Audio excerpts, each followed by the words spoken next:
Bueno, buenas tardes y bienvenidos. Buenas tardes y bienvenidos a esta nueva conferencia dentro del ciclo internacional que organizamos sobre arte belga, que nos va a permitir pues, investigar y profundizar en algunos de los autores o corrientes que están presentes en la exposición temporal que pueden visitar en el Museo Carmen Thyssen en Málaga hasta el próximo mes de marzo. Hoy nos acompaña y le damos encarecidamente las gracias a Xavier Tricot. Él es artista, comisario de exposiciones, es investigador, escritor y es, sin lugar a dudas, el mayor especialista que hay sobre la obra de arte de James Ensor. Un artista que por sí solo podría explicar, dada su singularidad y su apasionada creatividad, pues una parte muy importante del propio arte belga de la primera mitad del siglo XX. Ha escrito sobre él su catálogo racionado en 1992, ha escrito sobre la obra gráfica que realizó, sobre su correspondencia, sobre su vida, ha escrito también sobre James Ensor en las colecciones privadas, pero además de ser el mayor especialista sobre este autor, pues también ha depositado su mirada en otros artistas de ese círculo, como pueden ser Leon Spiliart, Van der Velde o el propio Fernand Nov, que también fue pues coetáneo del propio Ensor. Así que dándole las gracias a Xavier Tricot por querer compartir con nosotros sus profundos conocimientos sobre este artista, pues les dejo con su conferencia, recordándoles que luego pueden tener un tiempo para la consulta con él y para el diálogo, el debate o el coloquio. Muchísimas gracias a todos. Perdonadme, disculpadme, pero no hablo español, me da vergüenza porque es que me gusta mucho vuestra ciudad, la ciudad de Málaga. Es una ciudad maravillosa, me encanta vuestro país y voy a intentar hacer esta conferencia en francés y gracias a estas dos intérpretes tendréis la oportunidad de conocer un poco más la obra de James Ensor. James Ensor es uno de los pintores más conocidos en Bélgica del siglo XIX y el siglo XX. James Ensor es un pintor belga, nacido en Ostende, es una ciudad de la costa belga, en la que yo he nacido, en la que yo vivo. Nació el 13 de abril de 1860 y completó sus estudios en la Real Academia de Bellas Artes de Bruselas en 1880. En octubre de 1883, un grupo de jóvenes y antiguos estudiantes, entre ellos James Ensor, Fernand Knopf, Theo van Rysselberghe, que es un puntillista, Jean Delvin, que es un simbolista, y también muy importante para vosotros, Darío de Regoyos. Este grupo de artistas crea lo que se llama el Grupo de los 20. Y a partir de 1884, los 20, o sea, este grupo de artistas, organiza un salón anual sin premios ni jurado. Muchos artistas internacionales fueron invitados a las exposiciones anuales como Van Gogh o Gauguin, que junto con Ensor y Munch son considerados los precursores del arte moderno. Es imposible estudiar la obra de James Ensor sin destacar el concepto de lo grotesco, como una de sus expresiones artísticas por excelencia. Pero, ¿qué es lo grotesco? ¿Cómo definirlo? Algunos especialistas lo consideran un estilo o una categoría estética. otros como reflejo de una realidad social o como categoría psicológica o filosófica. Aunque el grotesco es un concepto polifacético, difícil de definir, se ha establecido definitivamente como una categoría estética que no puede ignorarse en el estudio del arte en general. Desde el descubrimiento hacia finales del siglo XV de la Domus Aurea, el antiguo palacio del emperador Nerón en Roma, se calificará como grotescos los motivos que decoran los muros en ruinas, enterrados en la tierra como cuevas subterráneas. Durante el Renacimiento, estos rostros monstruosos fueron copiados por muchos artistas y se convertían finalmente en una especie de topos del arte. Con el tiempo, el concepto de grotesco se ha ampliado y ahora significa burlesco, extraño, caricaturesco, fantástico, caprichoso. Os voy a enseñar 4 imágenes de grabados que han sido hechos por artistas europeos hacia el siglo XVI.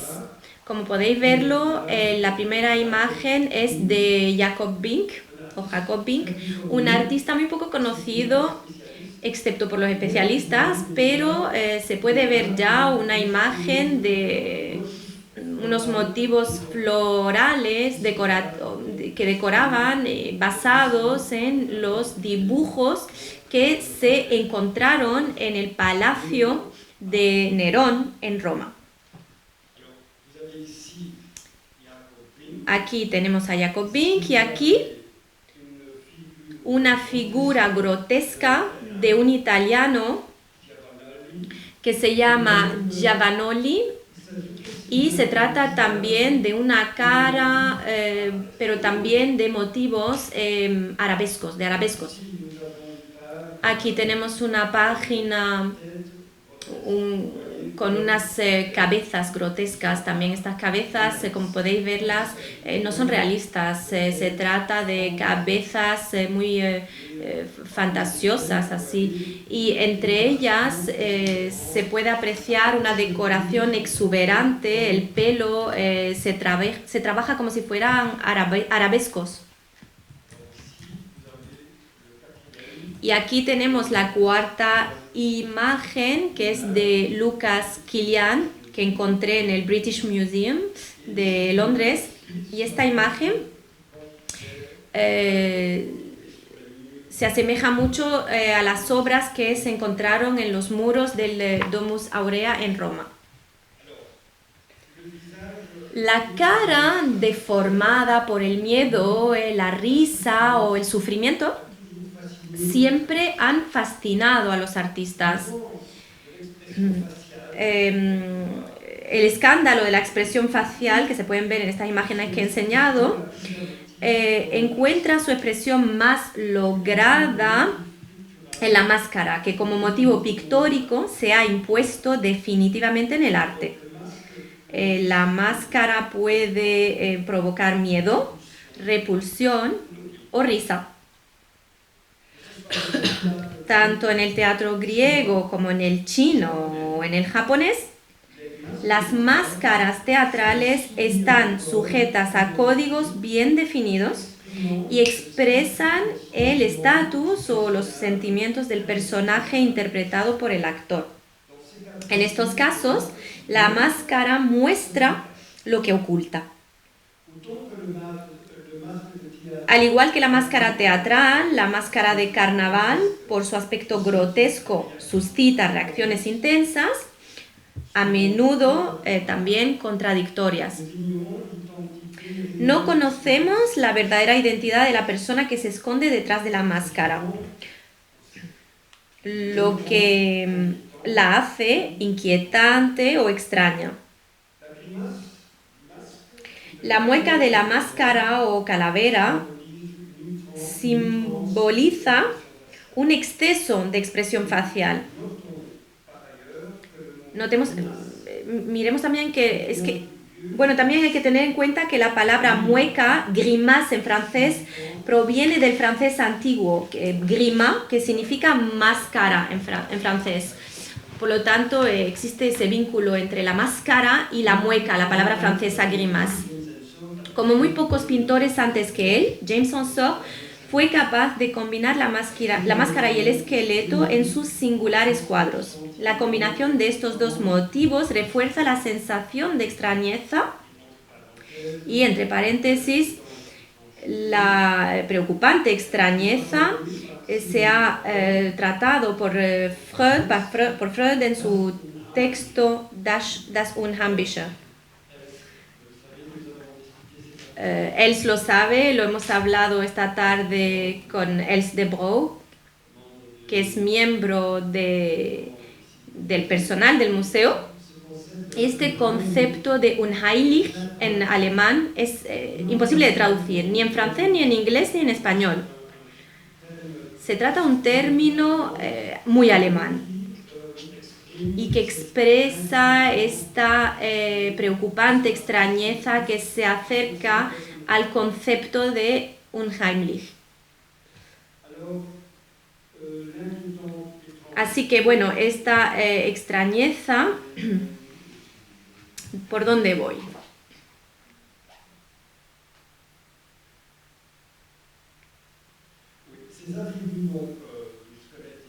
Estos atributos de esqueleto y máscara se han convertido en algo habitual en la obra de James Ensor, hasta el punto de que el pintor de Ostende es conocido por el gran público como el pintor de las máscaras. Se ha convertido en un cliché, un tópico. Y aunque este tópico pueda ocultar gran parte de su obra, no es menos cierto que explotó el tema de la mascarada, de la farsa. ¿Y el cráneo humano acaso no es una forma de máscara que se lleva bajo la cara? ¿Y la máscara acaso no representa otra forma del rostro humano? Al darles una dimensión simbólica, el pintor transformó en alegorías algunas de sus pinturas de género o escenas de género. Es muy importante saber de dónde proviene este interés del pintor por la máscara y el esqueleto. Así que recordemos su primera infancia. Ensor menciona a su abuela, que en su vejez participaba en las fiestas de carnaval de Ostende llevando una máscara, porque el carnaval de Ostende es muy conocido, al igual que el de Niza en la Costa Azul, y en la época del barroco el de Roma también, el carnaval romano en aquella época también era muy famoso. El escritor y crítico belga Louis Delattre le pidió en 1898 algunas informaciones sobre su infancia como parte de un estudio que pretendía publicar en el número especial de la revista francesa La Plume o La Pluma, dedicado a James Ensor. En su carta del 4 de agosto de 1898, dirigida al escritor, el pintor le da unas informaciones muy detalladas sobre el universo maravilloso de la tienda de su abuela y sus inusuales costumbres. Ahora voy a leer pues, la carta de James Ensor. Mi abuela me vestía a menudo con trajes extraños, al igual que vestía a su mono, cuidadosamente. Le había enseñado 100 trucos y este terrible animal, el terror de los vecinos, le acompañaba en todos sus paseos. Le encantaban las mascaradas Todavía puedo verla en una noche de carnaval frente a mi camita. Iba disfrazada de campesina coqueta y su máscara era horrible. Yo tenía unos 5 años entonces y ella tenía más de 60. Mi infancia estuvo llena de sueños maravillosos y de frecuentar la tienda de mi abuela, toda irisescente con el brillo de las conchas y la suntuosidad de los encajes. Los extraños animales disecados y las terribles armas de los salvajes me horrorizaban. Sin duda, el entorno excepcional desarrolló mis facultades artísticas y mi abuela fue una buena inspiración.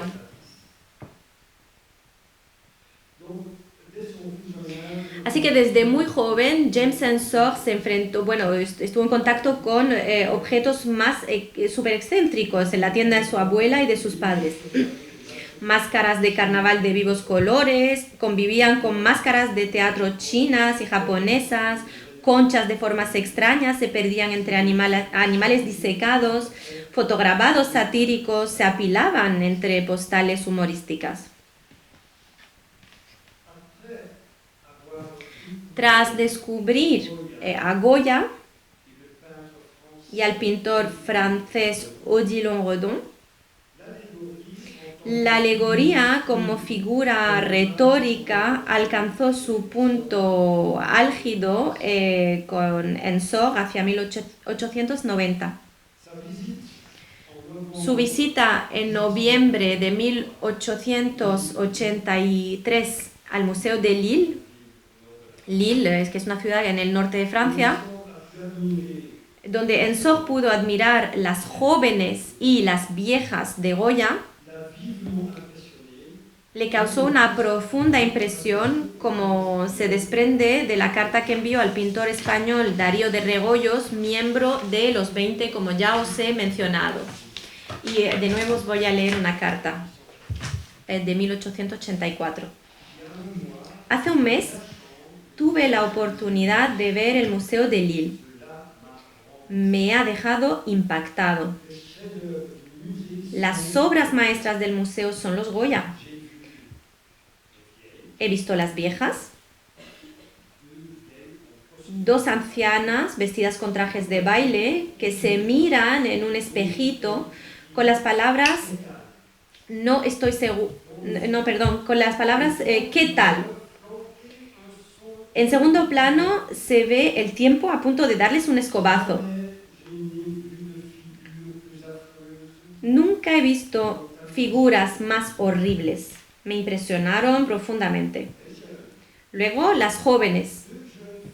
2 chicas jóvenes, al aire libre, leyendo una dulce nota. En segundo plano, las lavanderas. El fondo está pintado como si fuera un mané. De nuevo, en segundo plano de Goya, el garrote, el tercer cuadro, pero que no es de Goya. Ahora ya se sabe, se atribuye a Goya, pero los 2 otros sí que son de Goya. El garrote, un hombre estrangulado solo en un patíbulo y haciendo una mueca terrible, frente a una multitud y al fondo un cielo siniestro, negro y tormentoso. Está bien pintado y tiene un bonito efecto. Y ahora esto os va a gustar, ¿eh? Estas pinturas españolas me han removido la sangre.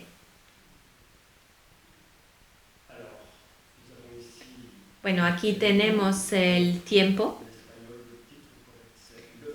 En español, el título correcto de la obra es El tiempo, pero esta obra se conoce como Las viejas.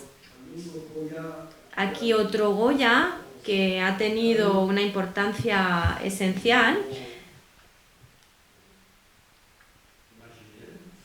en el desarrollo imaginario es sobre todo este grabado que todo el mundo conoce. Es el grabado más conocido, más famoso de Goya. y y luego después veréis la de Ensor y podréis hacer la comparación entre ambas obras. Aquí en el centro se puede ver el pintor James Ensor rodeado por diablos, y su nombre aparece en la parte de arriba, J. Ensor, y la fecha, 1895. Aquí el hombre está rodeado de sus pesadillas. Y aquí Ensor por los monstruos. Y estos monstruos son como su imaginación, pero también simbolizan las críticas belgas que en aquella época lo atacaban en las revistas artísticas y los periódicos. E incluso dentro de su propia familia, solo su padre entendía al joven Ensor y sus aspiraciones. Otro cuadro muy importante dentro de la evolución de la obra de Ensor es el de las máscaras escandalizadas.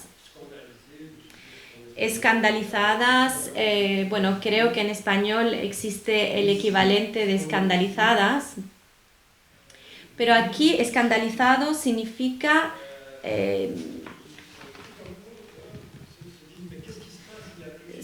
desconcertado, ¿eh? Es como si se dijese, pues ¿qué pasa? A ver, antiguamente se decía en francés scandalisé para decir desconcertado, ahora el término ha cambiado un poquito de significado. Sí, y en 1883, pues es el primer cuadro de Ensor que nos muestra unas máscaras de carnaval, y se puede ver a un hombre sentado a una mesa con un vaso y una botella, quizás alcohol, y una mujer de cierta edad, pero no estamos seguros de que es una mujer, una anciana, pero debajo de la máscara podría ser una joven, una moza. Abre la puerta y alza un bastón o quizás un clarinete, no lo tenemos muy claro. Entonces hay algo bastante inquietante en este cuadro. El hombre que está sentado en la mesa está bebiendo alcohol a escondidas.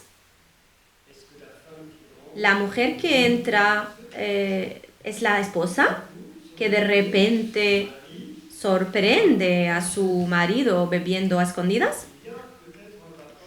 Quizás exista un vínculo con los padres de James Ensor.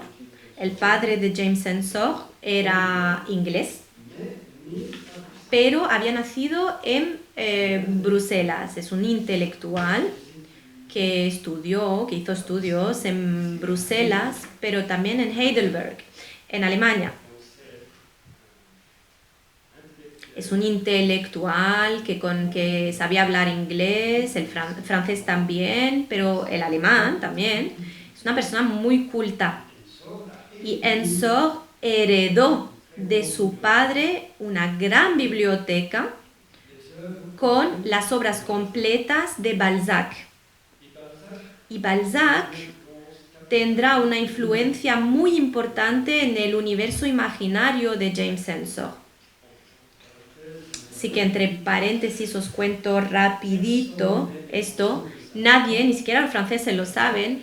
Balzac escribió una historia corta que está en las obras completas que el padre de Ensor poseía, y el título era Jesucristo en Flandes. Y a Ensor no le gustaba la gente de Ostende, pero le gustaba mucho la ciudad en sí, el mar, la playa, el cielo, la luz anacarada del mar del norte, muy distinta del Mediterráneo. Pero es que le encantaba este Ostende casi mitológico, imaginario. ¿Y por qué esta historia de Balzac era tan importante para él?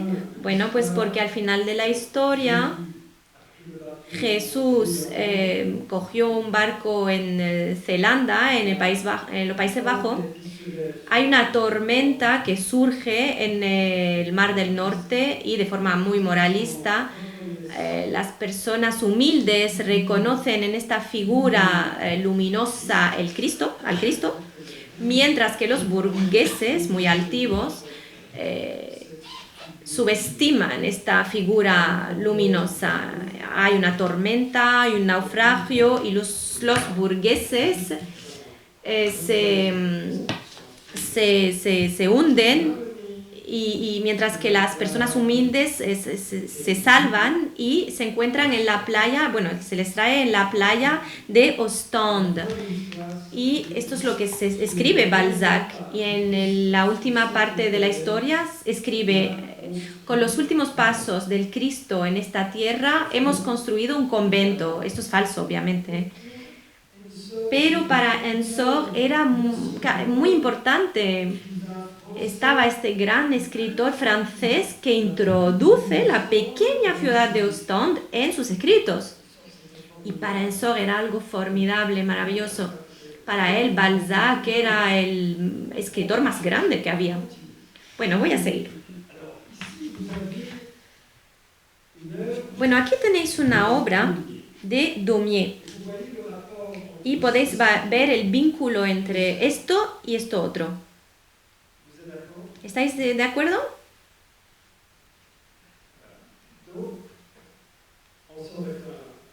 Ensor es un artista maravilloso, pero siempre cuento que Ensor es una esponja.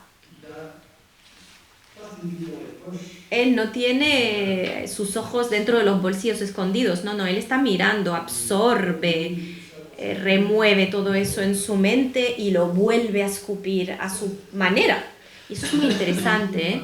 Está influenciado por los caricaturistas ingleses, Hollerson, Hogarth, Cruikshank.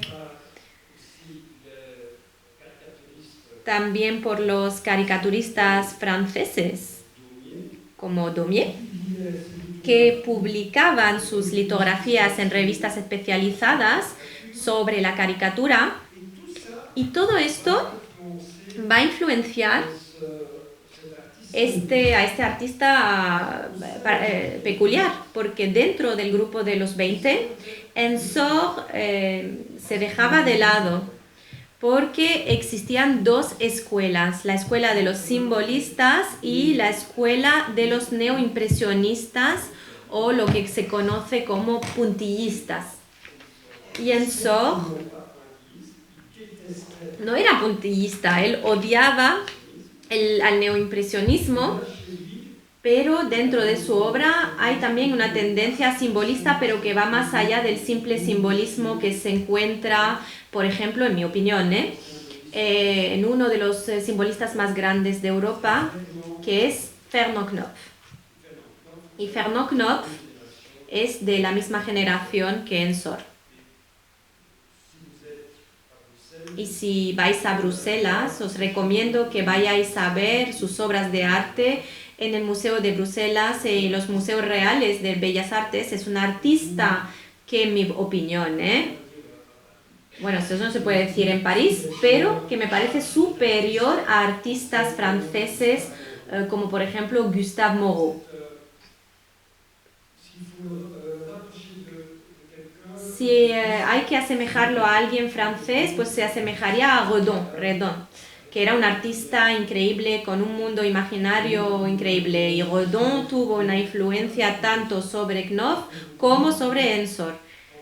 Eso para deciros que podemos interpretar ciertas influencias a nuestra manera, tanto caricaturas, pero también en artistas más antiguos, anteriores.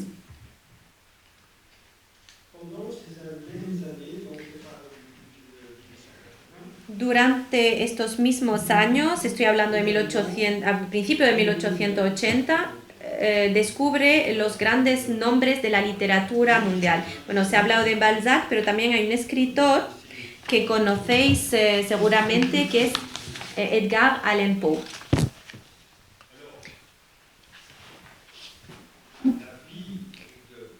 La vida de Poe que se escribe P-O-E.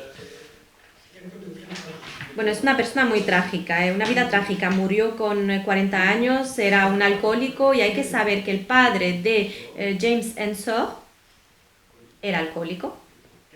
¿Y por qué?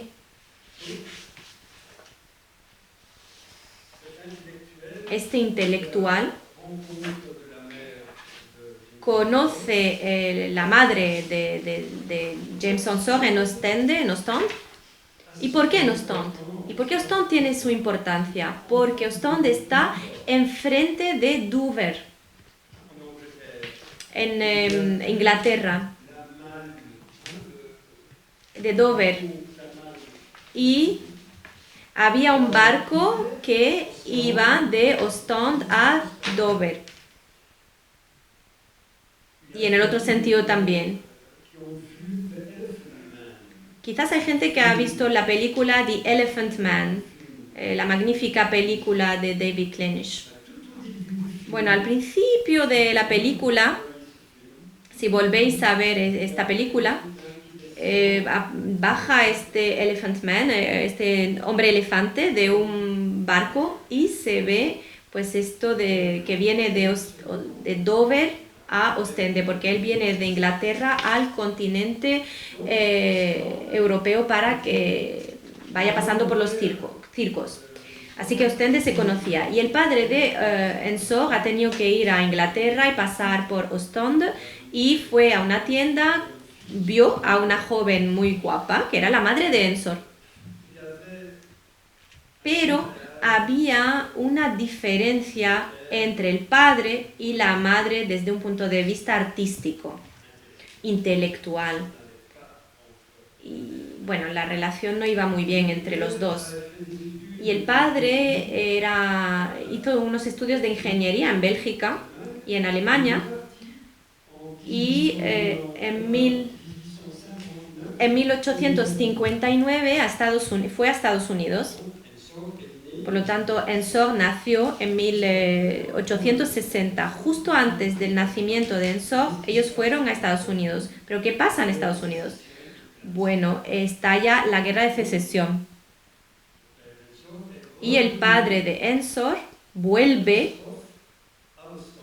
a toda prisa en Ostende para encontrarse con su esposa. Y ella tenía esta tienda que yo mencionaba antes, ¿no? Que yo mencionaba al principio de la conferencia. ¿Y qué es lo que ha tenido que hacer? Bueno, pues ha tenido que intentar buscar trabajo, pero era inglés. Hablaba inglés, el francés, un poquito de alemán, pero no hablaba para nada el neerlandés o el ostendés. Así que se sentía como un extraño en esa ciudad. Y pensó, bueno, mi vida es una catástrofe. Tengo 2 hijos maravillosos, un niño y una niña, pero desde un punto de vista profesional no estoy en ningún lugar. Tengo un título, pero no sé cómo encontrar trabajo en Ostende. Y empezó a beber.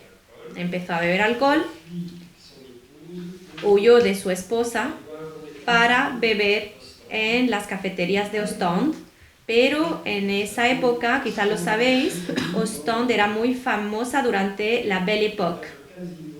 Había un casino en Ostende que era muy bonito y que los nazis destruyeron. No bombardearon, sino que lo destruyeron, porque se temía que se mandasen señales desde Ostende a Inglaterra. Era de estilo neobizantino, bastante excepcional, y grandes compositores franceses, italianos, alemanes fueron al casino de Ostende. Por lo tanto, Ostende tenía cierta reputación, pero mucho más tarde, alrededor de los años 1900, ahora os estoy hablando de 1860, el padre de Ensor iba a estos pequeños cafeterías de los pequeños ostendeses. Entraba a estas cafeterías muy bien vestido, con una barba blanca, y la gente preguntaba, ¿quién es este hombre? Y empezaban a meterse con él y a reírse de él porque no hablaba el flamenco, el ostendés, el dialecto de Ostende.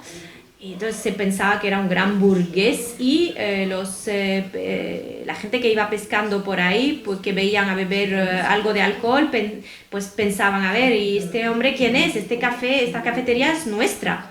Y luego dos jóvenes lo atacaron con un cuchillo, lo atacaron, casi lo mataron.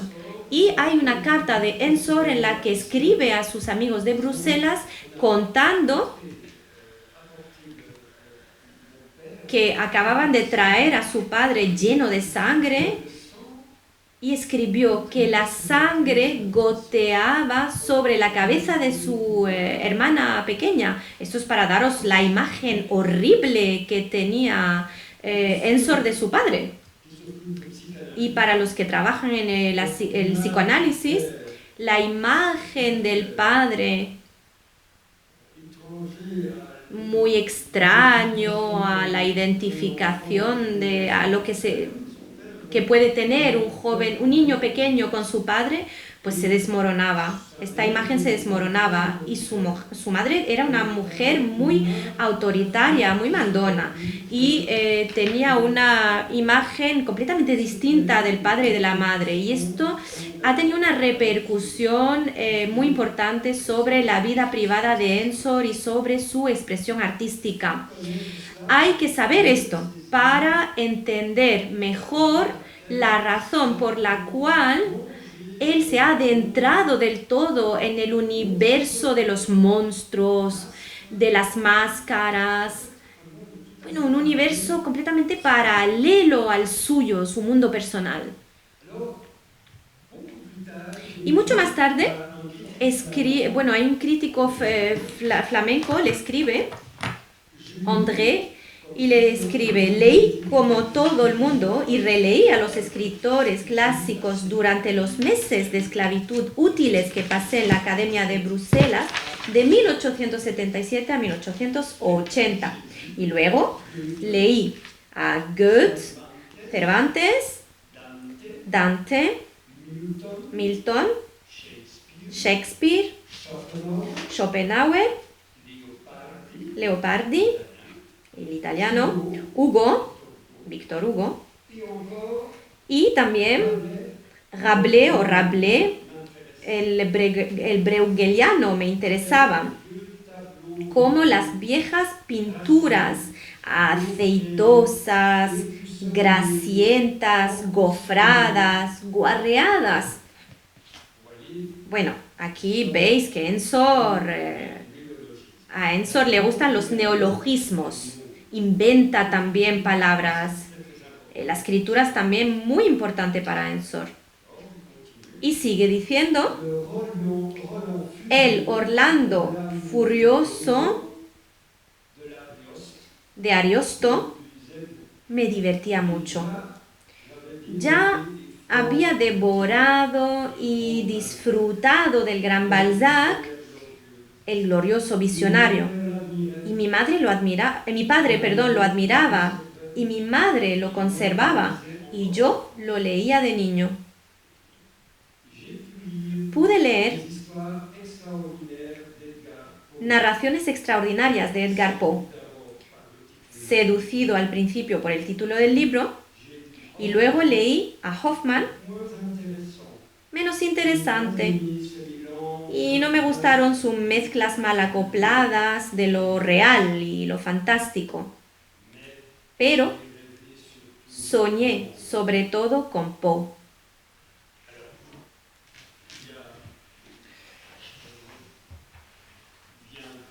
De modo que, volviendo sobre este cuadro, vamos a abordar un concepto bastante interesante como crítico de arte para desarrollar que desarrolla una revista de arte. Como ya os dije, en 1883 Ensor pintó una de sus primeras composiciones fantásticas, Las máscaras escandalizadas.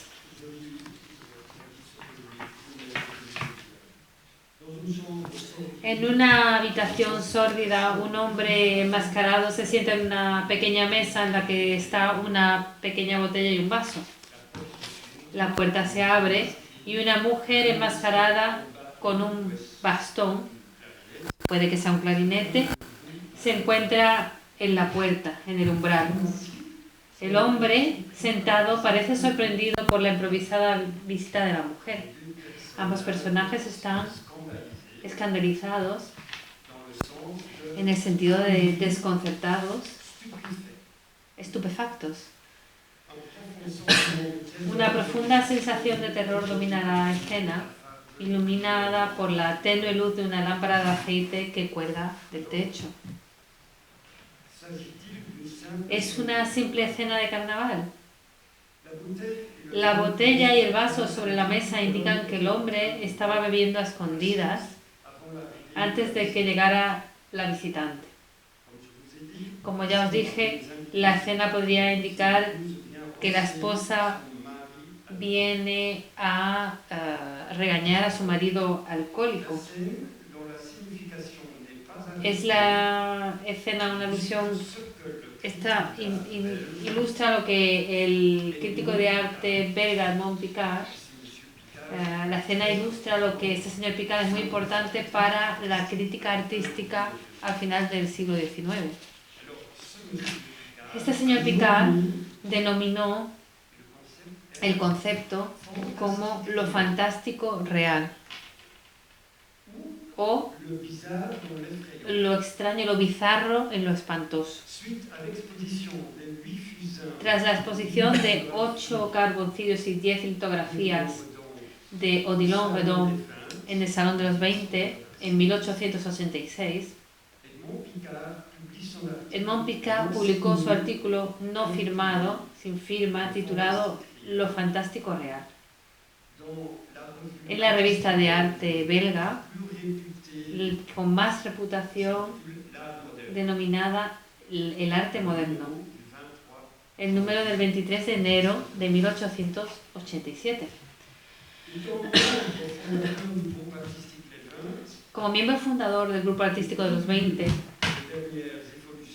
y curioso en las últimas novedades estéticas, Ensor conocía el artículo de Picard. Y a partir de 1886 abandona gradualmente el realismo impresionista hacia un enfoque subjetivo de la realidad. Además de las obras fantásticas de Goya y Redon, las obras de del Bosco y de Bruegel le influyeron fuertemente. En su carta de finales de 1894 o principios del 95, destinada al poeta y crítico de arte flamenco Paul de Mont, da fe de ello. Y cito: aquí hay algo de información. Al principio me gustó mucho Rembrandt, pero mis simpatías se dedicaron mucho más tarde hacia Goya y Turner, el gran pintor inglés. Me encantó encontrar dos maestros que amaban la luz y la violencia. Las extraordinarias invenciones de Hieronymus Bosch y de Peter Bruegel me resultaron muy atractivas. Las obras me parecieron superiores a la de los demás maestros de la escuela flamenca. Aquí vemos un grabado del francés conocido por sus grabados Jacques Callot. Y aquí que vemos la tentación de San Antonio. Y el tema de la tentación de San Antonio se desarrolló por parte de Bosch, del Bosco, de Bruegel y, entre otros después, por Jacques Callot. Y cuando vemos estos grabados podemos apreciar la complejidad de la composición. Hay que de verdad palpar el terreno visualmente para distinguir a cada personaje, a cada monstruo, y vemos, de hecho, a San Antonio perdido completamente entre todas las ruinas, entre todos los monstruos, pero de hecho estos monstruos, estas ruinas, son imaginarias, Porque San Antonio es un monje en Egipto, en el desierto, que sufre alucinaciones porque no se alimenta, no bebe y después de cierto tiempo sufre alucinaciones. ¿Y qué es lo que ve? Mujeres desnudas, sensuales, monstruos, bosques, y para Ensor le parecía fantástico. Y Ensor, de hecho, pintó las tentaciones de San Antonio más tarde.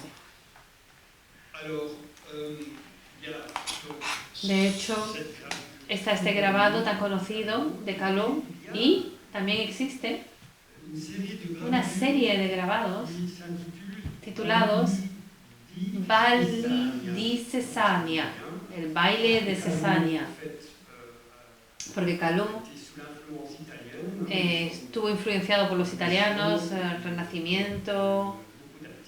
Hay muchos artistas italianos que trabajaron en Francia, y aquí puedes apreciar a dos personajes con máscaras. Está la influencia del carnaval, de la comedia del arte, que comienza también a influenciar a Ensor. Otro grabado muy conocido es La tentación de San Antonio, de un artista alemán, Martin Schongauer, muy conocido también como grabador.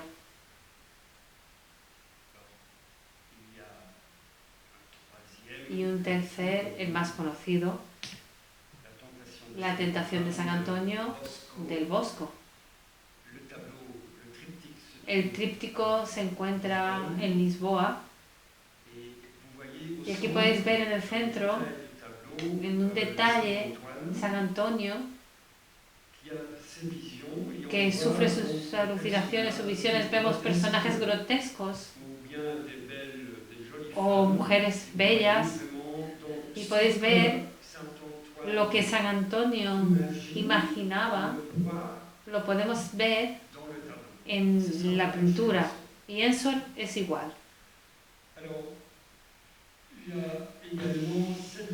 Este grabado muy conocido de Bruegel, también una tentación de San Antonio, aquí podéis ver al santo abajo a la derecha, y aquí veis monstruos grotescos, pescados voladores, monstruos que salen del agua, del mar, emergen. Eso grabado no lo hizo Bruegel, pero es a partir de un dibujo de Bruegel que se creó.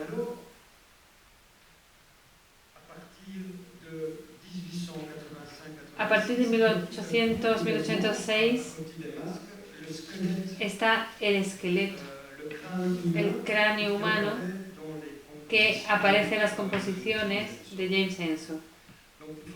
Aquí hay que saber que en la boutique de la madre del pintor se vendían máscaras de carnaval, y las máscaras de carnaval representan a menudo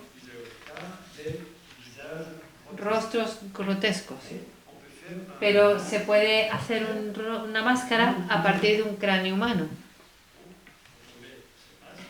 Pero esta máscara, bueno, sería inquietante, y a menudo se viste uno de forma bizarra con esas máscaras de esqueletos, y esto tuvo también una influencia en el imaginario de Ensor.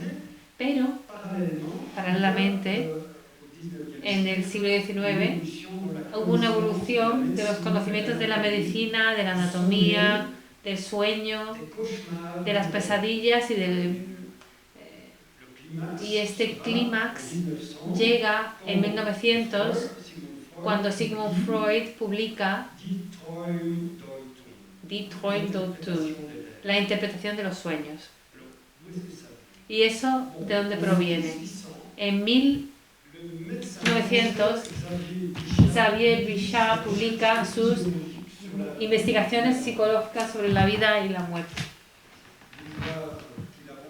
La obra que le hizo famosa se hizo un clásico de la fisiología, y gracias a los avances de la medicina e impulsado por los antiguos debates filosóficos sobre la naturaleza de la vida y de la muerte, Bichat trató de definir científicamente la vida sobre una base exclusivamente biológica. El aforismo tan citado del que parte es el siguiente: la vida es el conjunto de funciones que resiste a la muerte.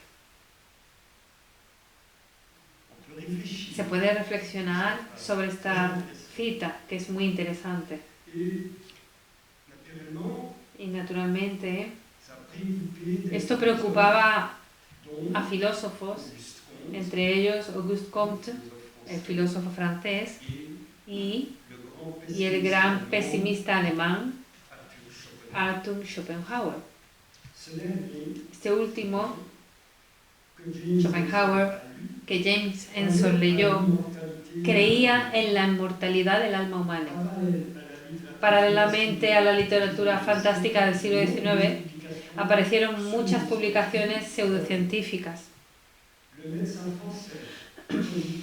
El médico francés Hippolyte Baraduc afirmaba que existía una fuerza vital similar a la de los rayos X.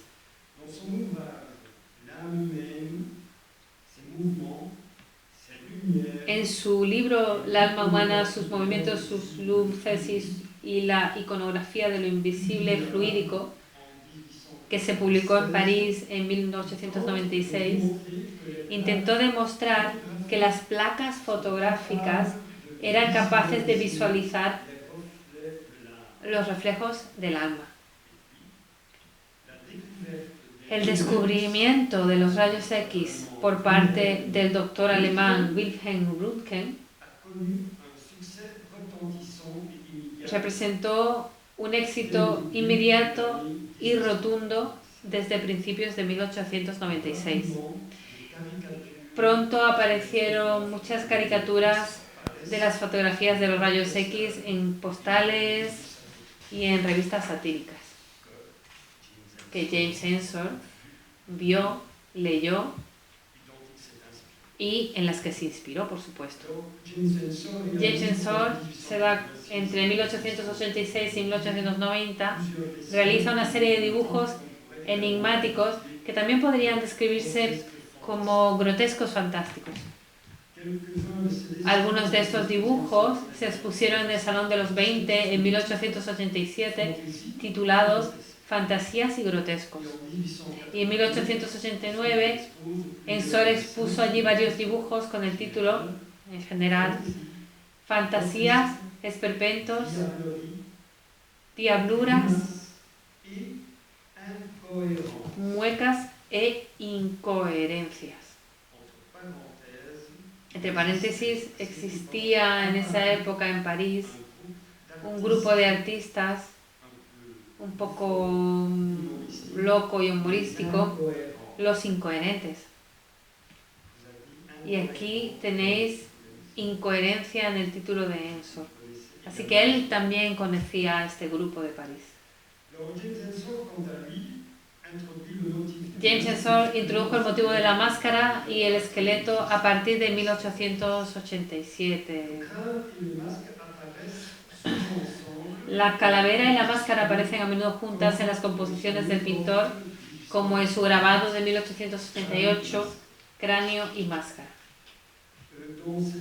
En sus dos dibujos al lápiz de 1888, El esqueleto del músico y La muerte persiguiendo al rebaño humano, podemos contemplar a la muerte trabajando. En el primero vemos una calavera que toca el clarinete, que ilustra el cinismo de la muerte, que aunque pudiera ser juguetona, no es menos vengativa y despiadada. En el segundo dibujo hay un esqueleto con una hoz en la mano que persigue a una multitud por la calle. Y el mensaje queda claro. Se trata de perseguir al viento. Memento mori. La alegoría es evidente. La muerte es el destino de los comunes, pero solo sobrevive a través de los vivos. Y esa es la contradicción. Ensor no duda en retomar cuadros pintados antes de 1888 que consideraba quizá demasiado convencionales. El esqueleto que mira a los árabes, a los chinescos, originalmente de 1885, al principio era una escena, una figura viva, y se metamorfoseó después de 1888 en esqueleto, añadiendo algunas calaveras siniestras aquí y allá. El pintor modifica la escena de interior y lo convierte en un espectáculo grotesco, incluso funesto. Otro cuadro de 1885, El gabinete embrujado, que fue retocado posteriormente añadiendo esqueletos, calaveras y máscaras. Y en esta escena doméstica, el significado y el contenido lo cambian por completo. Y ya como os he dicho, abandonan el enfoque realista hacia un enfoque completamente distinto que nos muestra un lado fantástico con modelos de Bruegel, de Bosch, del Bosco, etc. Y aquí veis un grabado de Ensor muy importante y muy conocido.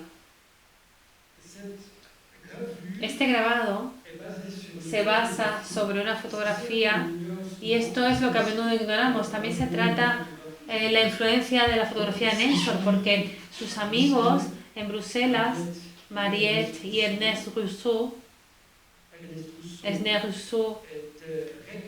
era rector de la Universidad Libre de Bruselas, muy abierto, muy liberal desde el punto de vista intelectual, no desde el punto de vista político.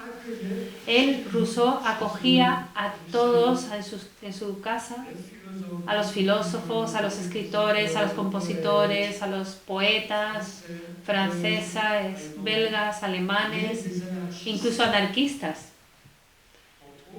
Entre otros, los hermanos Reclus. Y los que han estudiado la geografía, que ya sea en España, en Francia, en Estados Unidos, conocen a Reclus, a los Reclus, porque eran geógrafos y provenían del este de Francia, de los Vosges, los Vosgos. Y uno de ellos era amigo de Rousseau.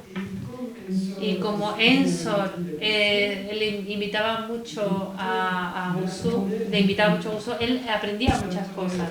Aprendía no solo desde el punto de vista literario y artístico, pero igualmente aprendía desde el punto de vista político y filosófico. Y no podemos decir que Ensor sea un gran anarquista, pero hay una carta de Ensor que le escribió a Mariette Rousseau y la concluye: viva la anarquía, lo cual es bastante sorprendente. Hay muy poca gente que sabe que Ensor cerró una de sus cartas con ese eslogan: viva la anarquía. En esa época, cuando tenía unos 30, 40 años, Ensor era un hombre involucrado, comprometido, que criticaba la política represiva del rey Leopoldo II, ese famoso rey belga que, explotó el Congo, que cortó las manos de las personas de color que trabajaban como esclavos en los campos y en los bosques del Congo. De modo que este Leopoldo II, y esta es la contradicción, mi ciudad de Ostende le debe a Leopoldo II porque él amaba Ostende y hizo mucho por Ostende. Hizo que se construyeran casinos, galerías que podemos ver en la ciudad de Ostende, y esto es gracias a Leopoldo II. De modo que tenemos una relación dividida o sentimientos divididos hacia Leopoldo, porque tenemos un monumento de Leopoldo sobre su caballo y hay un grupo de izquierdistas muy simpático que le han cortado las manos a la estatua han cortado las manos de una persona de color negra que elevaba sus brazos aspirando hacia el rey civilizador y liberador. Y hay personas jóvenes en Ostende que le cortan la mano a la persona negra para mostrar esto fue lo que hizo el rey civilizador por nosotros. Y no hemos restaurado el monumento, la mano ha desaparecido. Es una declaración de principios fantástica. Y vuelvo a Ensor.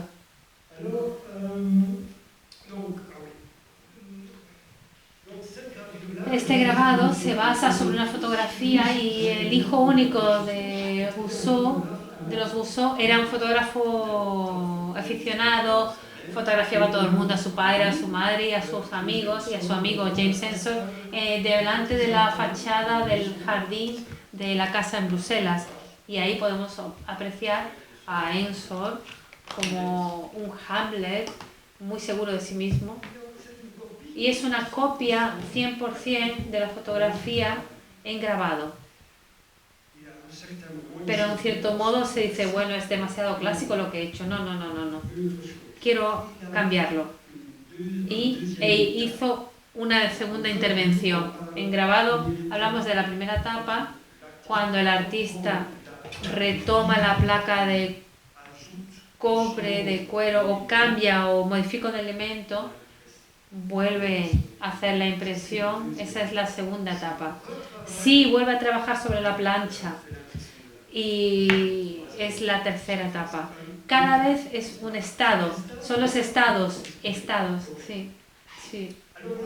Y ahí podemos ver el primer estado, hay un ejemplar del primer estado, solo uno, en el mundo que se conozca, y está en el Museo de Ostende de Bellas Artes. Y después retoma la plancha, modifica el rostro, su propio rostro, y lo modifica y lo convierte en esqueleto. Él se representa como muerto. Y creo que los que habéis vivido, bueno, lo que habéis experimentado en política de España, el tema del esqueleto es bastante importante también para vosotros, porque también hay ese grito de viva la muerte, de modo que el contexto es completamente diferente, no hay relación, pero el concepto de viva la muerte está viva. Y eso pasa también con Ensor, porque él era muy consciente. Su abuela, su padre mueren en 1897. Entre 40 y 45 años muere el padre, alcohólico, lo recogieron de la calle, estaba completamente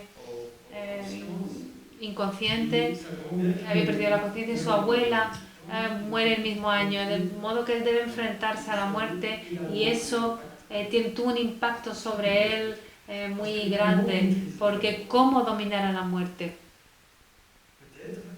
Quizás pintándola, grabándola, dibujándola, exorcizándola así. Y Ensor es un exorcista y cuando la pinta, la graba o la dibuja. Voy a beber un poco de agua.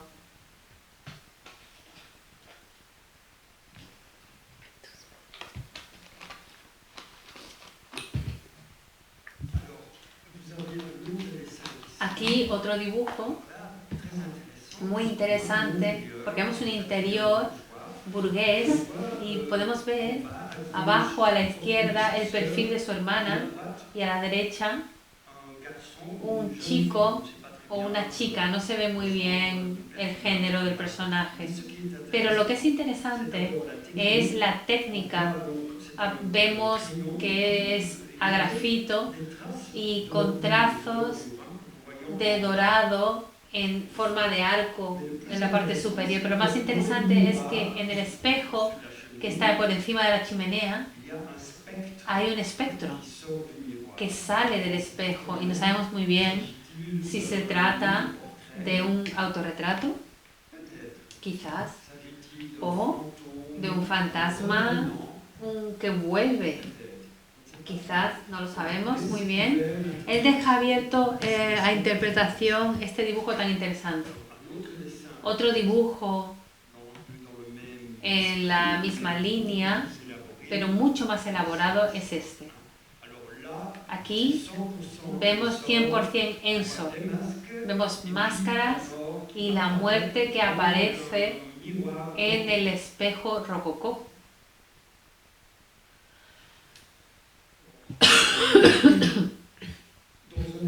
En un dibujo de 1890 titulado La chimenea encantada, un poco parecido a este, Ensor hace surgir lo grotesco, fantástico y lo cotidiano. Mientras que dos mujeres efectúan trabajos, la cara del artista aparece en el espejo ubicado por encima de la chimenea. Las mujeres no se dan cuenta del ser sobrenatural que intenta atravesar el espejo. El claroscuro no hace más que aumentar el carácter misterioso de esta escena doméstica. Lo sobrenatural parece poder reaparecer en cualquier momento de lo cotidiano. Eso es lo que es interesante, encontrar en lo banal, en lo cotidiano, algo que nos conecte con lo fantástico. Y eso es lo que Freud desarrollará en su libro Das Unheimliche. Es intraducible. Y el fantástico real, copycat, que Picard desarrolló en su artículo. La apariencia de la muerte, la aparición de la muerte en el espejo intriga y atrae a las máscaras sus compañeros que la rodean. Espléndida y altiva venida de la nada les desafía desde un más allá especular. Esa palabra especular en francés es bastante interesante porque en especular también resuena espectacular, y speculum, el espejo en latín, el espejo, de modo que es bastante interesante este concepto de speculum en francés. También está especular, que en español también existe. En especular hay algo de incierto. Si especulamos sobre la bolsa para ganar dinero, no estamos al 100% seguros de conseguirlo.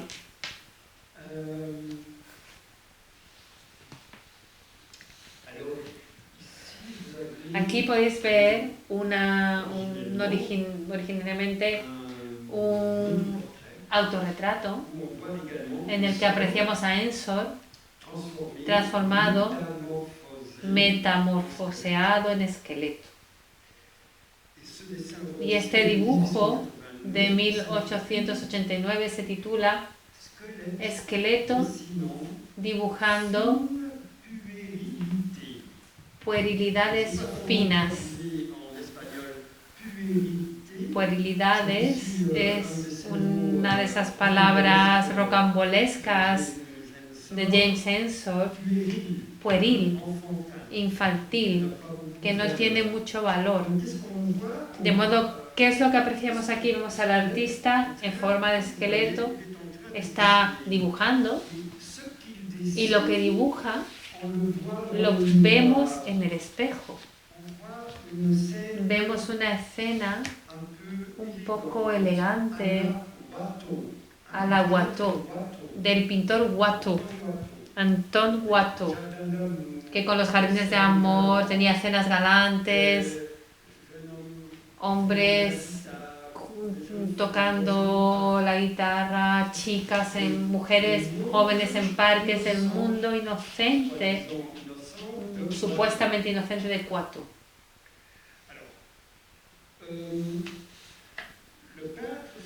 El pintor se encuentra delante del espectador, que hace función de espejo en el que el pintor se escudriña con una mirada gélida pero sin vida. Detrás del esqueleto hay un espejo en el que se refleja una escena galante a la Watteau, que el pintor describe, como ya hemos dicho, como finas puerilidades. Pero lo que es importante es que a la derecha se ve un jarrón oriental en el que también hay una cabeza de muerto. Y la reflexión del artista es de nuevo la de un muerto viviente. Nos remite a nuestra propia mortalidad y a la vanidad, o mejor dicho, a la vacuidad de la vida. El dibujo, probablemente basado en una fotografía de época, fue retocado. Él trabajó de nuevo en ese dibujo con posterioridad, y bajo la cabeza observamos trazos del pintor vivo. Ese mismo año Ensor realizó un retrato, y que ya os mostré, y este grabado se basa en una fotografía. La fotografía será una fuente, una de las numerosas fuentes de James Ensor de inspiración, y aquí podemos ver un documento magnífico. Ensor con su caballete, rodeado de todas sus obras, y abajo podéis ver dos máscaras a nivel de suelo, y sobre el caballete son uno de esos sombreros en piel de oso negro. En Inglaterra todavía lo utilizan, los soldados lo utilizan, este tipo de sombreros. Y lo que es divertido es que este sombrero, que se llama colback, está sobre un cráneo, y lo veis ahí, y fijaros.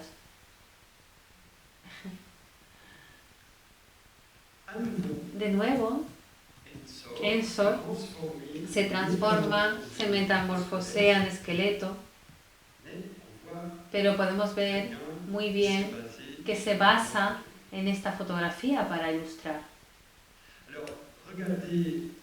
Aquí podéis ver la fisonomía del pintor. Extrañamente parece un enanito en ese dibujo. Las piernas, no sabemos muy bien si está de pie, si está sentado, dónde están sus rodillas, no podemos distinguirlo bien. Aquí no sé si era a propósito o no, pero hay algo que no va bien, que no encaja, pero que lo que hace es aumentar ese lado, como hemos dicho, unheimlich. Aquí veis cráneos, como en la fotografía, sobre el caballete, pero abajo a la izquierda también, y arriba a la izquierda. Aquí, de nuevo, grabado el título. Fijaros, el grabado en 1960, mi retrato en 1960. Él nació en 1860, y 100 años después de su nacimiento, aquí podemos ver el resultado. Aquí estoy como esqueleto, acompañado de una araña y de algunos caracoles a la altura de mis pies. Aquí hay que decir que Ensor alude a esculturas que se pueden encontrar en iglesias antiguas con esqueletos sobre tumbas. Es lo que denominamos los yacentes. Son los yacentes, sí. Algunos artistas del siglo XIX, como Félicien Rops, el Bélgica, Alfred Ritter, el alemán, Charles Merrion, francés, y Rodolphe Dresden, francés, introdujeron el esqueleto en sus composiciones macabras. El pintor y grabador belga Félicien Rops combinó el motivo del esqueleto con la mujer fatal, como podéis verlo aquí. Y el título de parodia humana, lo que vemos es una mujer coqueta. El señor ve que se acerca una mujer coqueta hacia él, probablemente una prostituta, probablemente, pero la realidad es que es la muerte. Hay el encanto, el hechizo de la muerte, porque había enfermedades venéreas, la sífilis, etcétera, se reflejaban en caricaturas porque arrasaban estas enfermedades. Por parte de las autoridades decían, cuidado con la mujer, porque ella lleva consigo la muerte. Hay por un lado la mujer fatal, pero por otro lado, cuidado con la mujer. Y la influencia, por supuesto, de la Iglesia, de modo que, bueno, evidentemente, contra toda forma de prostitución. En Félicien Rops hay esta relación entre la mujer y el esqueleto. El concepto de memento mori siempre teñido de erotismo. Hay esta dualidad de la mujer que es a la vez una víctima y un verdugo del diablo. Y Rops la representa en una serie de grabados que intitula Las Satánicas. Hay que saber que Rops es muy conocido por sus composiciones prácticamente pornográficas. Es un artista del 19 y bueno, ha hecho composiciones muy osadas para la época. Se le censuraba muy a menudo, pero aparte de eso, bueno, Rops también pintó paisajes. Para aquella época era uno de los primeros en explícitamente reflejar el acto sexual, pero en marcos, en contextos del diablo, del infierno, de modo que había algo muy extraño en sus composiciones. Y Ensor conocía a Rops personalmente. De hecho, Rops simpatizaba mucho y admiraba mucho al joven Ensor, de modo que había esa influencia recíproca.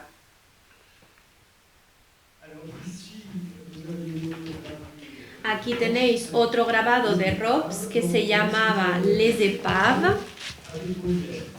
Rops era muy amigo de Baudelaire, que seguramente conocéis. Baudelaire, que era poeta, decadente. Y otra composición, en este caso de Odilon Redon, y una litografía con la muerte como tema. Y el título es bastante interesante, se llama El sueño se acaba con la muerte. Y se puede ver en el cielo en la calavera y abajo el perfil de esa persona que se está hundiendo en la pesadilla. Aquí tenemos un cuadro magnífico desde un punto de vista de la composición y de colores. Es un cuadro impresionante que la ciudad de Liège, en Bélgica, de Lieja, estos cuadros, bueno, entre paréntesis, pero es que es interesante para vosotros. Sabéis que los nazis confiscaron muchas obras de arte, Kunst, que es el arte degenerado, así es como lo llamaban, y vendieron este cuadro, esta obra que pertenecía al Kunsthalle de Mannheim en Alemania, y lo vendieron en Suiza, y la ciudad de Lieja pudo comprar esta obra. Y no hay nada más típico que este cuadro como obra de Ensor, porque tenemos la muerte y rodeada por máscaras de carnaval, y entre estas máscaras podéis observar una figura alzando la mirada hacia el cielo, que seguramente era ese Pierrot de la Comedia del Arte. Aquí tenemos un cuadro muy importante que pertenece al Museo de Amberes. Se llama La Intriga. Lo que intriga es el título. ¿Por qué este título de intriga para una escena de carnaval?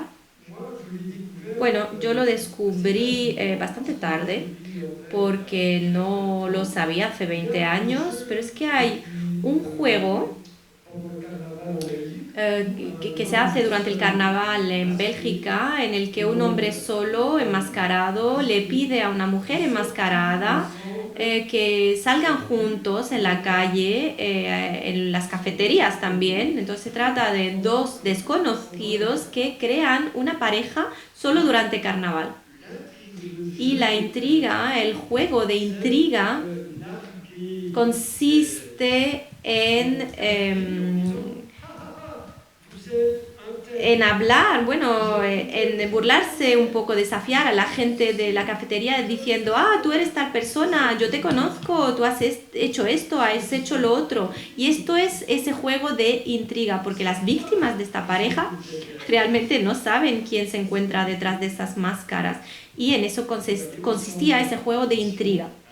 Y en el centro de esta composición hay un señor, una señora y las máscaras de carnaval alrededor de ellos.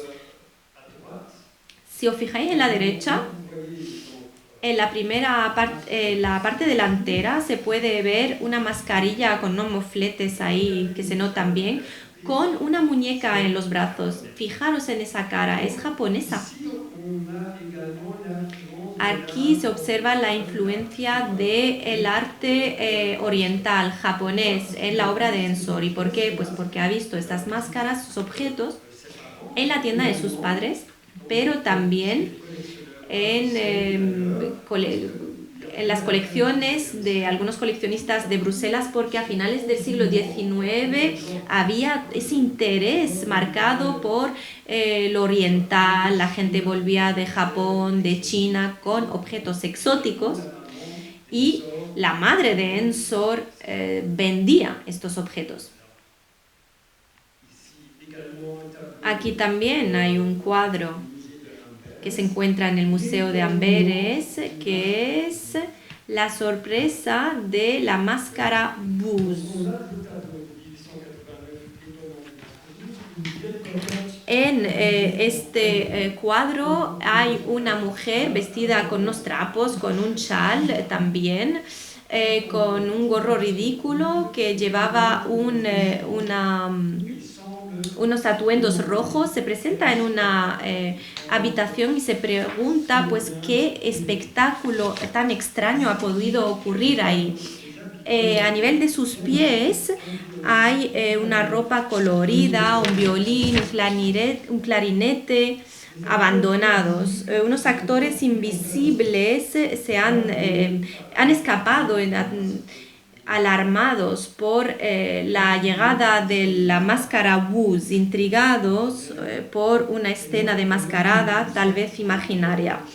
Se olvida de su propia condición ficticia.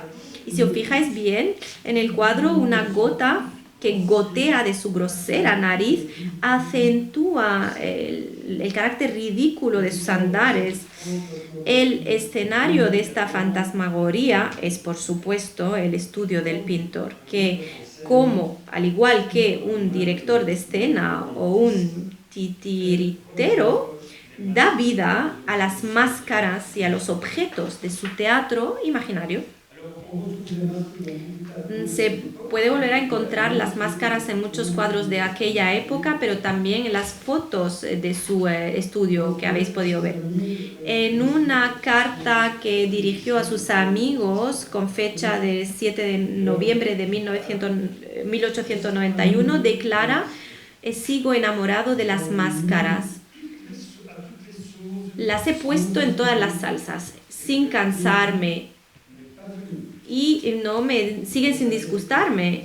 Y en su carta, la que escribió a principios de 1893, anuncia: hice que trajeran de Alemania un centenar de máscaras extrañas y los he colgado en el estudio y el efecto es impresionante.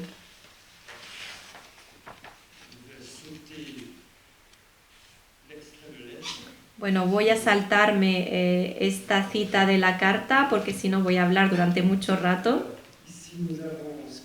Aquí tenemos esqueletos queriendo calentarse. Es un cuadro magnífico que está en Texas, en el Kimball Art Museum. ¿Y qué es lo que podemos ver? De nuevo el estudio del pintor, que es el decorado del esqueleto que quiere calentarse y que ha sido pintado en 1889 y expuesto el año siguiente en el Salón de los 20. La escena de los grandes gestos del Grand Guignol, que era un teatro en París, se llamaba así, en el que se organizaban escenas macabras, cómicas pero a la vez macabras. Se llamaba el Gran Guignol. Y es el primer cuadro que está constituido únicamente por esqueletos. No hay máscaras en este cuadro. Alrededor de una estufa se reúnen esqueletos travestidos tratando de calentarse. La escena tiene lugar durante el invierno en una habitación desolada que recuerda al estudio del artista. Mientras que en el fondo aparece un esqueleto que está haciendo punto y que aparece de repente. Otros dos esqueletos, uno con sombrero de copa, se han acercado a la estufa apagada. Con asombro se dan cuenta de que falta carbón. Al pie de la estufa, que desprende su último calor, otro esqueleto se ha desplomado, muerto de frío, con el cráneo apoyado en esa caja de carbón.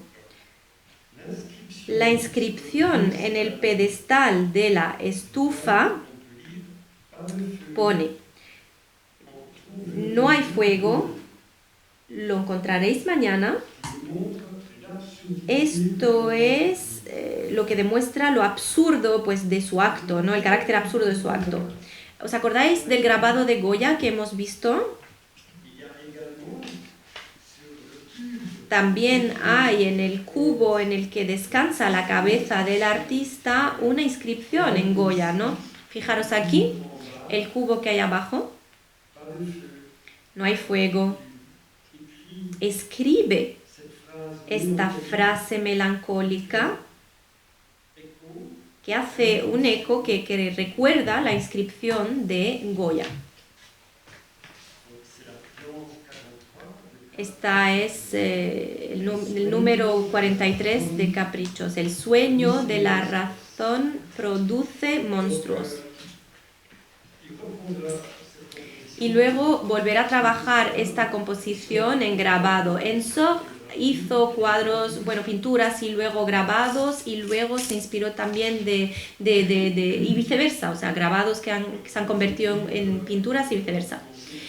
Ha sido muy influenciado por precursores ingleses, caricaturistas como Quickhans, Hogarth, Hullanson, y también hemos visto una litografía de Daumier, pero también está Granville y Gustave Doré.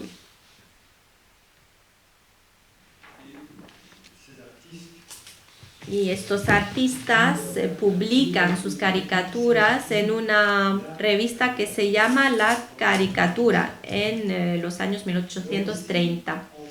Aquí se puede ver un cuadro que volvimos a encontrar hace unos 5 años, que se había perdido del todo.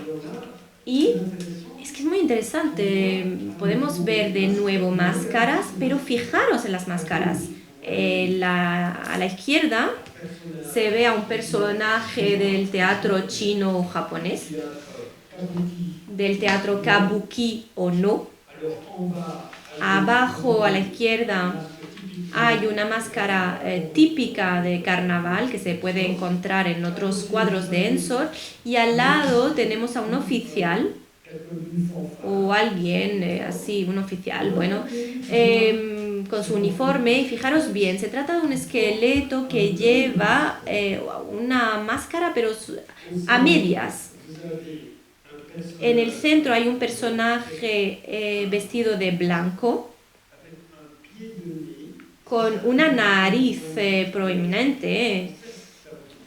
Bueno, es que en francés se llama pied de nez, es muy difícil de traducir, pero es que en francés el pied de nez es una gran nariz, pero es que también representa este gesto que acaba de hacer con la mano. En francés se dice, esto se llama hacer un pied de nez, porque proviene de esta máscara que también lleva este nombre, con esta gran nariz.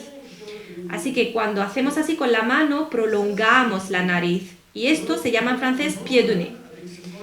Y luego tenemos pues a este oficial, ¿no? Con este sombrero que ya hemos mencionado y que vimos en otro cuadro. Y se trata de un esqueleto. A la derecha tenemos el Pierrot de la Comedia del Arte y otras dos máscaras de carnaval también.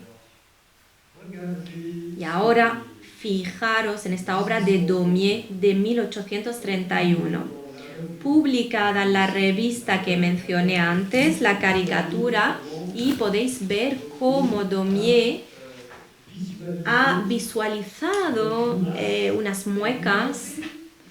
¿Os acordáis que os contaba que grimace, la palabra grimace en francés, que significa mueca, también tiene la palabra masque, que es máscara, ¿no? Y que proviene de ese francés antiguo, ¿no? Por lo tanto, las palabras son muy cercanas en francés. Aquí tenemos Cruikshank, el caricaturista inglés, que también se ha inspirado del baile de los muertos de la Edad Media. En el cementerio de los inocentes en París había en los muros, en las paredes, dibujado pues este baile de los muertos. Se veían esqueletos bailando con, por ejemplo, un rey, un burgués, también todas las personas de la sociedad, un obispo también. Y luego en 1888, como comic strip, se ven aquí, pues es como un cómico, digamos, se pueden ver unas tiras cómicas, se puede ver este baile, ¿no? También, pero que este baile lleva a la muerte. Aquí también tenemos una obra de Rowlandson en la que se ve a la muerte pintando el retrato de un ser vivo. También se ha observado en la obra de Ensor con el pintor esqueleto en su estudio. Aquí tenemos el baile inglés de la muerte, que es una caricatura de Rowlandson con el esqueleto como protagonista. De nuevo este concepto de memento mori, el momento de la muerte. Además del esqueleto y de la muerte, Ensor también estaba fascinado por el pueblo, por la muchedumbre. Y el pueblo puede ser positivo, pero también negativo, porque el padre de Ensor fue atacado por jóvenes del pueblo. Así que la humanidad no es ni blanca ni negra, hay sombras y hay partes luminosas también. Y aquí, ¿qué es lo que podemos ver? Una escena en una cafetería. Y se puede apreciar cómo la gente se está peleando, pero también cómo la gente se ríe de la miseria de los demás. Y de eso se trata, de la crueldad de la existencia, de burlarse del mal de los demás, de la infelicidad de los demás. Y no hay nada más cruel. Hay mucho más sadismo que lo que podemos imaginar en nuestra sociedad, desgraciadamente. Solo basta con leer o ver los informativos toda la noche para darse cuenta de ello. Y aquí tenemos una obra muy, muy extraña. Se llama El asesinato, de 1890. Bueno, ya estamos acostumbrados a ver máscaras de carnaval, composiciones muy bien construidas, pero aquí vemos una cosa casi infantil. Fijaros en la forma de cómo se pintan estas máscaras. Parece que es un cuadro que ha sido pintado por un niño. Fijaros arriba también, estas máscaras y ese esqueleto que mira a través de la ventana. Es que parece que es un niño de 5 u 8 años que ha pintado esto. Pues no. Ensor ha pintado de forma deliberada esta escena cruel, de forma pueril, infantil. La crueldad se puede apreciar incluso aún más porque se ven máscaras asesinando a alguien. Es una obra que molesta. Incluso ahora, si un artista nos enseña en una exposición una escena como esta, pues nos preguntaremos, ¿pero por qué tiene este interés por cosas tan crueles? Así que, como os he dicho, Ensor criticaba también la sociedad y aquí tenemos un ejemplo llamativo. Es un grabado en el que se ve al rey Leopoldo II en medio de la composición con un oficial, un obispo, un profesor y un burgués defecando sobre la gente, sobre la plebe. Y la plebe o la gente está tragando, pues la mana está tragando lo que están defecando, ¿no? De las personas, digamos, importantes de la sociedad. Bueno, Ensor está en el límite, casi. El título es bastante interesante, es Alimentación Doctrinal. Desde el punto de vista, o doctrinaria, desde el punto de vista belga, a ver, como sabéis, Bélgica es un país muy joven, ha sido creada en 1831 tras el Congreso de Viena en 1815.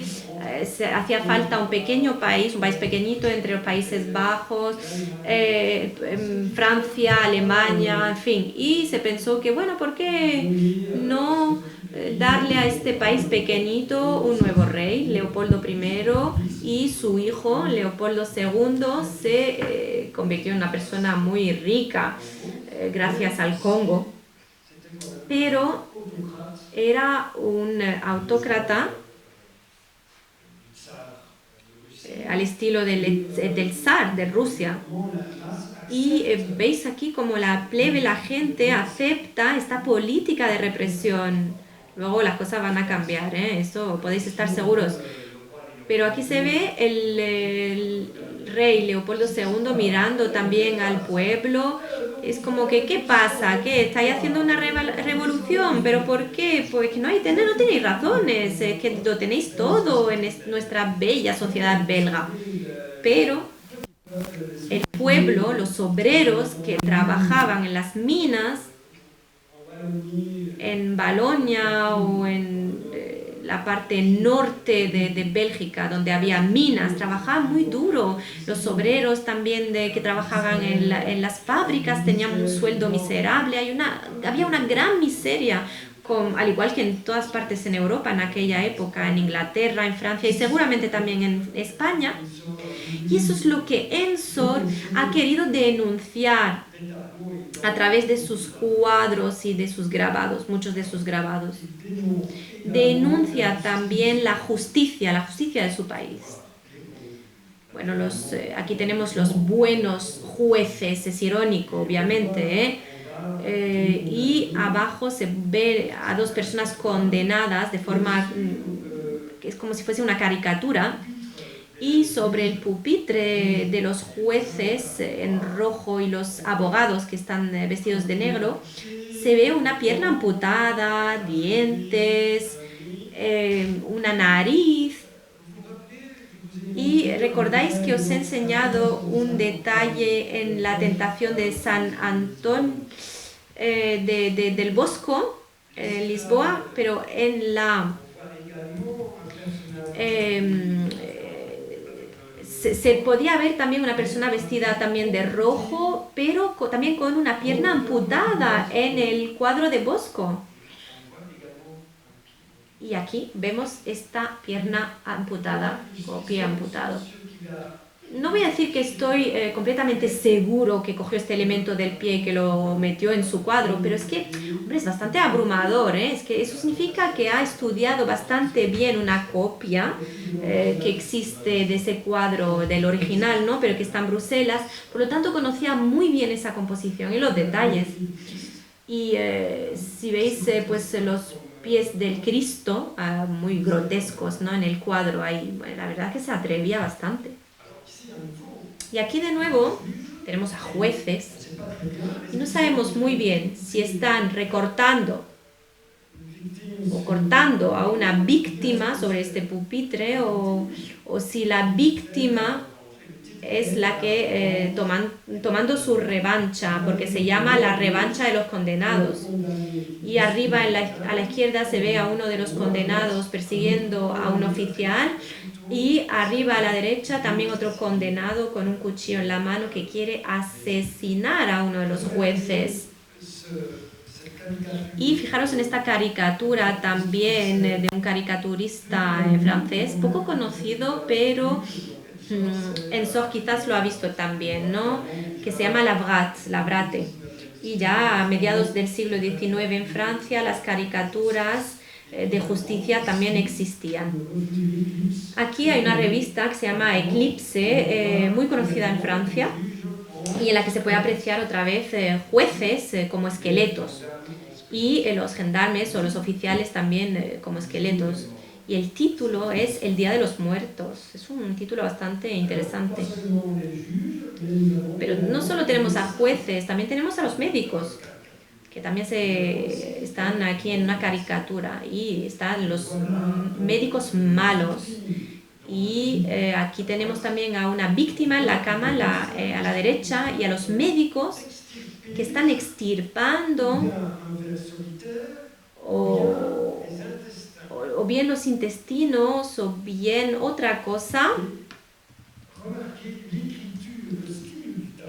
Y fijaros aquí en la escritura, el estilo del cuadro es muy gráfico, todo es muy claro, muy neto. Y se asemeja a lo que se llama cloisonnisme. Cloisonnisme es postimpresionista, y Gauguin es el más conocido, ¿no? Pero, en fin, delimitaron las formas por una especie de forma que rodea, por una línea negra, que en francés se llama cloison, y de ahí el nombre cloisonnisme. Entonces aquí también se ve este lado muy, muy delimitado. Y aquí veis el cuadro del Bosco. Fijaros la parte izquierda. La muerte y una víctima también en la cama, y se llama La muerte del tacaño, ¿no? Y la muerte viene a visitarle. Aquí estamos en 1896 y se trata de una crítica de la crítica. ¿Os acordáis de Edmond Picard? Bueno, él es el cocinero, a la izquierda. A la izquierda tenemos a Picard. Y en la derecha tenemos el pescado con la cabeza de Ensor. Se trata de Octave Maus. Y eran los responsables del grupo de los 20 que yo mencioné al principio. Tenían también un periódico, El Arte Moderno, se llamaba así, que era muy importante y tenía mucha influencia. Y eran pues estos dos redactores, Picard y Maus. Pero Maus privilegiaba la pintura francesa muy distinguida y Ensor me parecía como vulgar, ¿no? Para ellos, les parecía un poco vulgar.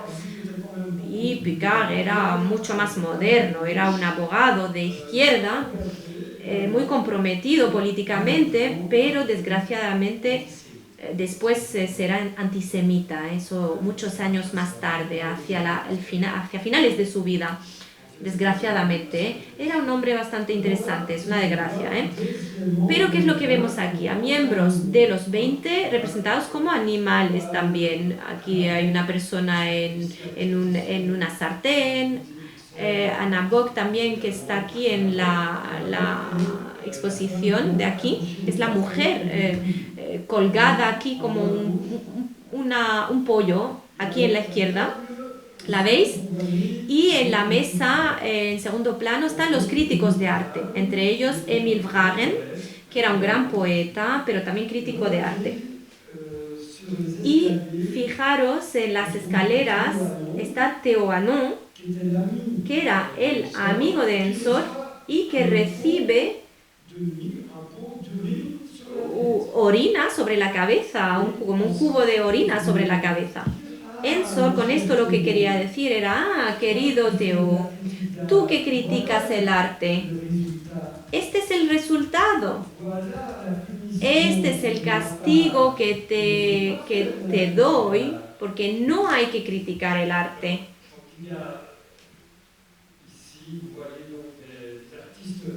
Bueno, aquí están pues artistas metamorfoseados en animales, y aquí, en esta otra obra,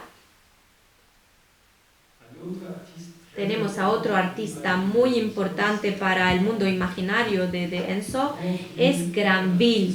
Y Granville es un artista francés muy importante, muy moderno, incluso a día de hoy, y que tenía una imaginación incontrolable, increíble. Y Ensor, obviamente, conocía a estos grabados, y se puede ver aquí un esqueleto y personas con máscaras enmascaradas, y aquí que lo que se ve, pues animales con cabezas humanas, al igual que lo que hemos visto en la cocina.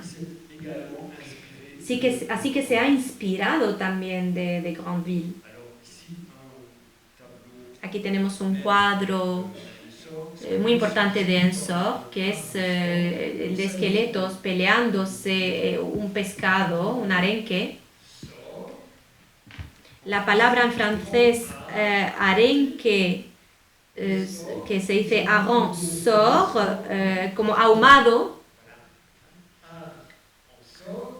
Hareng en francés y sort hay como una especie de homofonía entre Ensor y Arensor, las dos palabras en francés, entre el nombre y las dos palabras en francés, suenan un poco igual. Así que bueno, se están peleando este pescado, que es como si estuvieran peleando por Ensor. Y aquí, fijaros en la parte superior, que es lo que se ve, a dos señores que se están también peleando por un animal, no sabemos cuál, se lo están arrancando, pero puede ser que Ensor se haya inspirado de esta obra, de Cruikshank también. Su padre era inglés, recordémoslo, iba muy a menudo a Inglaterra para ver a su familia, y puede ser que en Inglaterra haya visto estos grabados en tiendecillas de estampados, o en fin, había muchas de ellas en aquella época. Y aquí tenemos una escena muy macabra de dos esqueletos peleándose el cuerpo de una persona que está colgada, de un colgado. Oh, bueno, Dios mío, ¿qué es lo que nos quiere demostrar con esto? Quizás sea una alusión a su padre que murió, y aquí pues vemos la muerte que se pelea por el cuerpo de su padre, puede ser. Y a la derecha y a la izquierda pues hay unas máscaras que están esperando para atacar a los dos esqueletos para compartir el cuerpo de la persona colgada o del ahorcado. Y en el tórax del ahorcado está esta inscripción que dice Sive. Sive, que es una cosa en francés como marinada o en el vino, ¿no? Eso es lo que significa en francés, marinada dentro del vino. Y esto es muy, recuerda un poco a Bosco también, ¿no? Con esta boda o cortejo, digamos, infernal, ¿no? De Saba. Aquí podemos ver esqueletos jugando al billar hacia 1903, y si os fijáis en la imagen siguiente, es un dibujo, un estampado japonés de Kyōzai, en el que se puede ver esqueletos jugando. Aquí, por ejemplo, en el Ensor también estaban jugando y aquí otra vez esqueletos jugando. Así que en el arte japonés también hay esqueletos y se aprecia esa influencia del arte japonés en la obra de Ensor. Aquí otro también de Kyōzai, con esqueletos divirtiéndose. Hemos visto al esqueleto gendarme o oficial y aquí si os fijáis en el personaje a la derecha se trata otra vez de un esqueleto que es un gendarme. Bueno, señoras y señores, tengo mucho más apuntado en mis apuntes, pero es que la directora me va a regañar si me paso del tiempo, ¿no?, que me han dado. Os doy las gracias y espero veros muy pronto. Gracias. Y ¡viva España!